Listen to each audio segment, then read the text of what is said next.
Just to give some context to today's Bible prayer, the nation of Israel has had a bit of a fallout and it's now split into two parts. There's the northern kingdom of Israel with its capital city in Samaria, and the smaller southern kingdom of Judah with its capital city in Jerusalem. Since King David and King Solomon, Judah has enjoyed around 140 years of good kings who were more or less faithful to God. Then Hezekiah's father Ahaz became king. He followed Baal and some of the other gods that were popular at the time.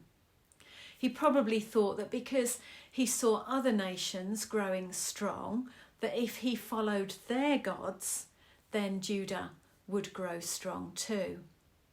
Ahaz even sacrificed his only son to these other gods. This is how far from the living God he had fallen. Ahaz also had formed an alliance with the evil Assyrian king. In return for some very large payments, the Assyrian king, that's modern-day Iraq, offered protection from attacks by Israel and Aram, modern-day Syria. It was a dangerous alliance that was very costly for Judah. So by the time Hezekiah becomes king, he inherits a country that is on its knees, far from God and under the rule of Assyria. Hezekiah loves God and he reopens the temple and immediately tears down the places where other gods are worshipped, reinstating the rituals and practices of following the Lord God.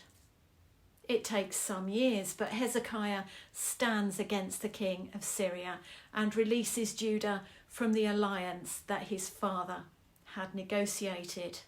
Finally, Judah is being restored to the nation that Hezekiah knows it should be. But around this time, he becomes very sick. He is likely to die. In fact, the prophet Isaiah tells him that he will not recover. We don't know what illness Hezekiah has, but understandably, when faced with imminent death, Hezekiah is upset. He is actually devastated. He doesn't behave like a king. He turns away from everyone, cries and prays to God. Remember, Lord, how I have walked before you faithfully and with wholehearted devotion and have done what is good in your eyes, he prays. The people at the time believed that a long life was a sign of righteousness, and a short life was a sign that you had sinned. Hezekiah is genuinely asking why, if he has served God faithfully, would God take his life before he is old? I find this a really sad prayer. At this stage, Hezekiah does not have a son, and as far as we know, there is no one else who is a direct descendant of David and Solomon that is able to be king. Maybe Hezekiah is also upset that the family line is about to end with him. Perhaps too, King Hezekiah is concerned about the future of Judah, about their economic and spiritual future. Through the prophet Isaiah, Hezekiah is told to use an application made of figs and that God will heal him in 3 days. He is to have another 15 years to be king. Now, Hezekiah assumes that God will confirm this with a sign. In fact, he's offered a choice of signs for time to go forward or for time to go backwards. Hezekiah chooses the harder time going backwards option. Time was often measured with a sundial, and some of these sundials marked time by casting a shadow on a set of steps. It's an incredibly accurate way of telling the time, if not very portable.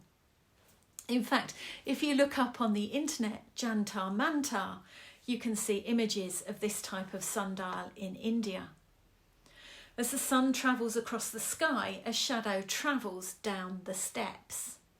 The shadow never usually travels up the steps because the sun never changes direction. But here, in confirmation of Isaiah's prophecy of healing, the sun appears to travel backwards. Hezekiah has a really faithful relationship with God throughout his life. He prays in an honest and conversational style. And because God sees Hezekiah's heart and is pleased with it, he answers in amazing ways. This is not the first miracle that God has performed through Hezekiah's prayers. It reminds me that prayer is not just a task, something that we do. It is a lifestyle. I should be walking faithfully with God and praying conversationally, continually. Of course, God answers our prayers. The Bible tells us that no prayer goes unheard, but it is when my heart is right with God that amazing happens.